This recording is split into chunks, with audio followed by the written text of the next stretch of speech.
The coronavirus pandemic is causing a shift in trust. For the first time in 20 years, the majority of people worldwide are placing more trust in government than any other institution. This is according to Edelman's latest Trust Barometer report. And joining us now to discuss, who better than Richard Edelman himself, CEO of Edelman. Richard, good to see you again. The last time we talked was around the time of Davos in January, when you were out with your latest barometer. And during that time, most people were trusting CEOs more than they were governments and NGOs. And now things have flipped. Why is that, do you think? So this is really like World War II. We are in a time, it's actually worse than 9/11 or than the Great Recession. It's global. It not only affects the economics, but it also affects your health. And so people are really scared, and they see that government is actually being effective in putting in lockdowns and advancing monies to the unemployed and in trying to find the vaccines and antibody tests. So in fact, government has moved, but business has played behind. It's actually stood behind government for the last couple months. That time is over. It is the moment of reckoning for business, for sure. Rich, last time I talked to you was in Davos, and it feels like a lifetime ago. But the theme at that event was, and we talked extensively about stakeholder capitalism. Amidst everything that's happening in the world, do you think CEOs are adhering to that model that they talked a good bit about coming into the year? So I think a good example of this is Alan Jope of Unilever, who's outlined a multi-point plan, for instance, extending credit to suppliers and vendors who are in the small business category, making sure that he's also creating affordable products for people who are unemployed or disadvantaged. And lastly, guaranteeing employees' wages through June, and also the suppliers, like Sodexo, who are in the canteens. So, I think that's indicative of a new approach for business, but so many other businesses have the moment right now to stand up and be counted. And as there's a reopening, it actually has to be different. We need to have a different look of the stores, for instance. If you're Starbucks and Kevin Johnson opening in June, you don't have people sit down right away in the store. You actually just do takeout. You have PPE for the employees, and you make sure there's sufficient spacing among the customers so that everybody feels safe and secure. By 3-1, according to our data, people want to go back, but they want safety first, business second. Richard, I want to get back to that idea of government and more people globally trusting their governments. When you break it down, it looks like local government is trusted more than government at the federal level. And I'm curious to see what the gap is for us here in the US. How do people feel about the federal government versus their local governments during this pandemic? So it really depends on whether you're a Republican or a Democrat. The Republicans have very high trust in the federal government and quite good trust in local government. But for Democrats, there's a 35-point gap between local government and federal government. That's a lot. Also, there's a totally different view towards the media. Democrats have a very elevated view of media, 67%, and Republicans have a very low view of media in terms of trust, 35%. So, in fact, it's a very divided country.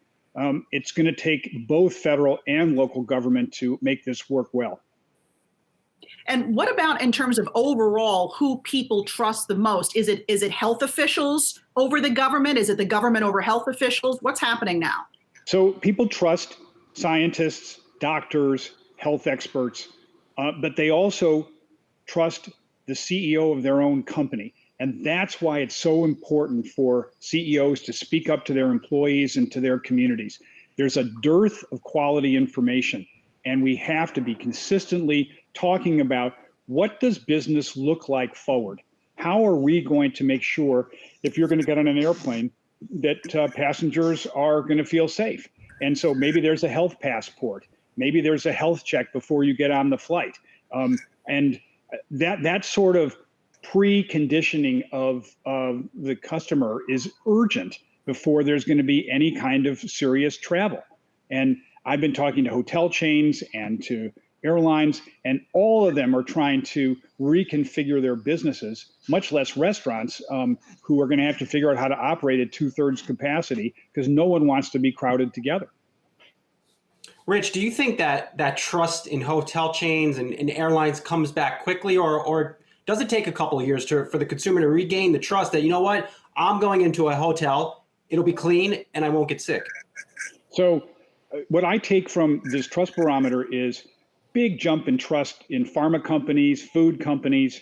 So trust is very mobile at the moment. And the comeback industries are going to have to be travel, tourism, and hotels. And they're going to have a new way of doing their business. And they're going to have to guarantee that the workers are safe. They're going to guarantee that the communities around the hotels are safe, and that the customers who are coming in are safe as well. And it's going to be a reconsidering of how you do business. How many people can fit in an elevator? How many people should be in the breakfast room? How many people should be in line even to sign into the hotel? It's a reformulation of business. And that's why it's so important for CEOs to speak up. We found in this study, amazingly, only 29% of trust in CEOs, down substantially from where we were in Davos. It's because CEOs have been very bunkered, very heads down, doing their work, talking to their employees. That's not enough. We need public leadership at this moment to convey a sense of confidence about business can do it. It's our moment of reckoning.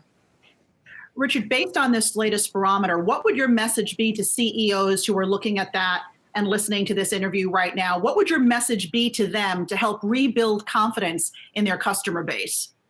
You have to go out and establish that there's going to be a new normal, that you're going to change your business fundamentally, that you can make money in this new context, that you're going to protect your employees and your customers, and that you want to be part of a new world that is actually going to be better.